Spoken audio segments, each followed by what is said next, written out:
talk about gaslighting. Man, this is like, these guys think the whole public is asleep and they can just do and say whatever they want. They're out there fighting locals and the local government in court, winning and pushing them about to keep the hotel open. And when they go on the podcast with BBC Radio 5, they also say, hey, we're trying our best. We want all the hotel closed. While they're fighting the locals in court to keep the hotel open. I mean, talk about gaslighting. This must be the biggest one yet. Guys, I want to show you this video. Keir Starmer, yes. The man who never really stand on his words. He happens to just throw them around. Like, I mean, look at this one today. Yeah, 1 in, 1 out fiasco. What happened? 3,567 in, 0 out. That's what Keir Starmer has brought us. And it's only been, what, how many months? It's not been a month since the day they signed this thing with Macron. Seems like any sort of leader can just push Keir Starmer around.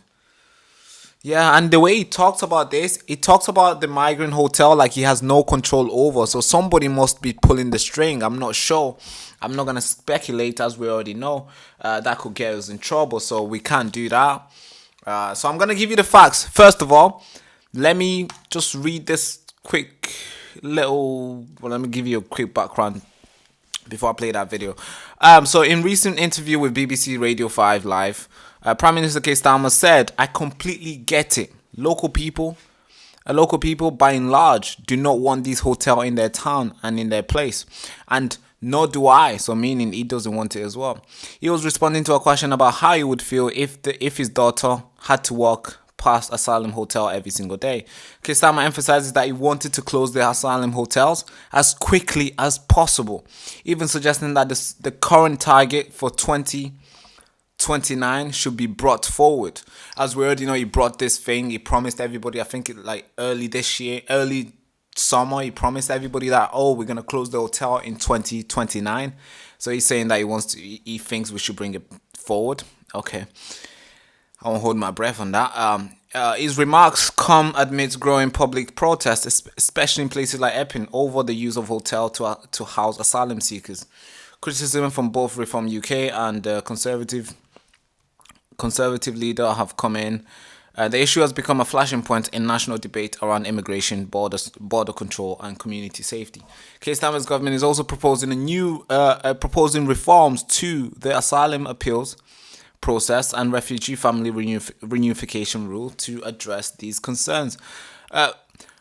So he's out here. He was asked. Now let me play you the video. Cut one. He was on BBC. He was asked, how would you feel if your daughter was to walk in the streets past to this hotel? And here's what he said.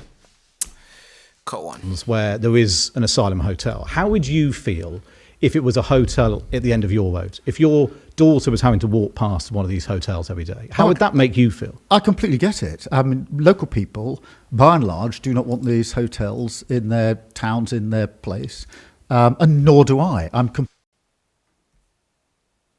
Where there is an asylum hotel. How would you feel if it was a hotel at the end of your road? If your daughter was having to walk past one of these hotels every day, how would that make you feel? I completely get it. I mean, local people, by and large, do not want these hotels in their towns, in their place, and nor do I.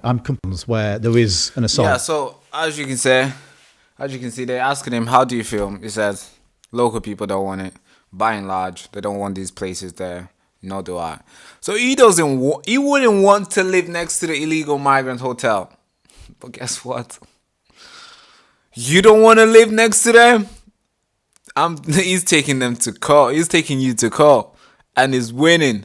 And he's pushing people around in court. I actually don't know what he thinks. Does he think that we're all asleep and we don't see what's going on?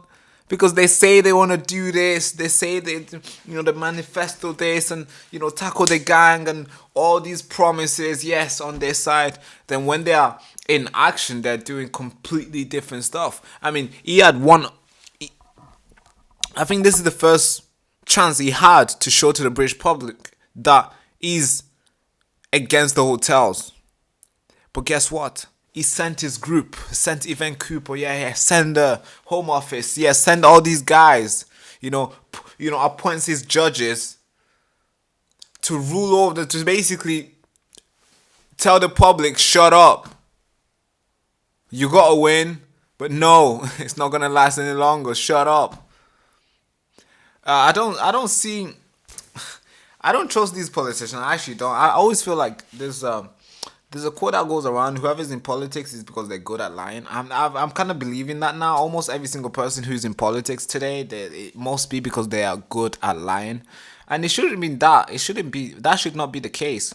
People should be going in politics too, because they care about their people in their area and they want to represent them as much as possible. But it seems like our governments here, they don't like doing that. They like telling you that, but they don't like doing it. Or maybe they're just not in control, because when you read this thing again, let me read this thing again. I just want to read this thing again. Cool. Because if somebody who's in control of actually closing this thing, he's asked, how would you feel if this thing was in your daughter's place? And he says, I completely get it. Local people, by and large, do not want these hotels in their towns and in their place. Nor do I. So he doesn't want this as well. So if he doesn't want it, the people don't want it, then why is it still there? So who wants it? Who? I don't know, folks. I mean, obviously we're on YouTube, and as you already know, YouTube is on, like, it's literally on our face, blocking us. Video gets like 200 views, and if a video gets 200 views, that's a celebration now. Before, we used to get like 5k views, 10k views within an hour. It's like fucking sick. But now YouTube just basically, I don't know what's going on, so I'm not even gonna talk too much about this. I've reported the news. Keir Starmer doesn't want to live next to illegal migrants, but don't worry about you. If you want to protest, you can protest. If you want to take them to court, they're going to fight and win. Because it doesn't matter about what you think. That's basically the news here. So I'm going to end on that. I don't want to speculate too much. I don't want to be saying, hey, there must be somebody who's running the government. I mean, I've said that a lot of time, but I'm not going to say it again. Come on. But this is it. This is the news. Thank you so much for watching. I'm going to keep you updated on a lot of things that's coming up. I'm back now on YouTube. I'm trying to come back. Hopefully YouTube can allow me to actually flourish here again. Man, please get your foot off my neck, YouTube. Fuck's sake. Anyways, right, that's me. I'm signing out. I'll see you on another video. Hand to the head salute. Bye-bye. Before you go, we need your help. Just a quick pause, guys. I need your help. We need your help, because this machine have tried everything. They've deplatformed us once. They've shadow banned us, as you can see from the views. Blacklisted us, and the channel remains demonetized. You want to know why? Because we report on something that they don't want you to know. But guess what? We still here. We still standing, broadcasting raw, unfiltered truth right through the technocrat machine that they want you to live in. They want your system. They want everybody to live in this machine, so then they can surveil and control and see what you're saying, see what you're not saying. But we resist that. But I have to be honest with you, we are running a little bit thin, and we need your help to keep this channel alive, because the bills, they can't pay themselves, as we already know it. The system, the server, the little crew that we got, the little studio that we have right now, it's all powered by you. All the donation that we get, it keeps this alive. This keeps the crew alive. And yes, I get it. They want to silence us. They want to shut down the show. Because, it's the last firewall between you and the psychological warfare that they call news. Because we tell the truth.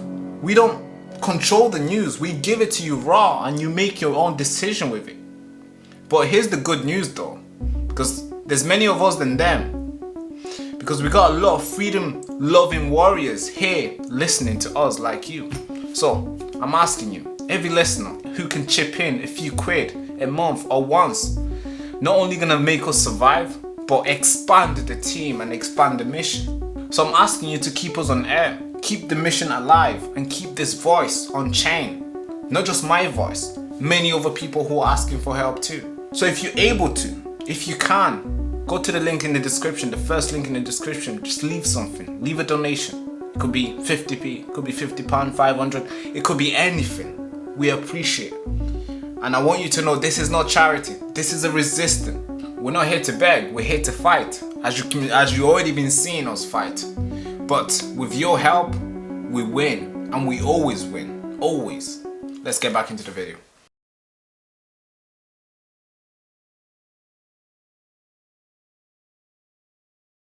Attention, attention, attention.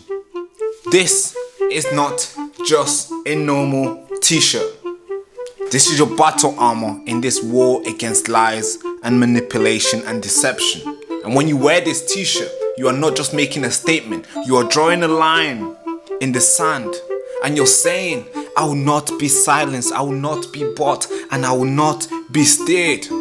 Every thread in this t-shirt screams defiance. Every letter of I found the truth, not propaganda. Or maybe every letter of the nation needs to know is a rally cry out for independent thinkers, disruptors, the people who refuse to bend to the mainstream media narrative. We need your fund, and this is your chance to stand up, to speak out and fund the fight for the truth. Don't just wear it like a regular t-shirt. You have to live it. The nation needs to know you're gonna live it. Yes, please. I need you to fuel the resistance. Be the reason why the truth survives in this country. Please get yours at thebarakashow.com. And thank you so much for keeping us on air. Thank you. In the shadow of the digital gulag, we fire up the truth cannon and blast through the lies. And the show host, Baraka Amuri.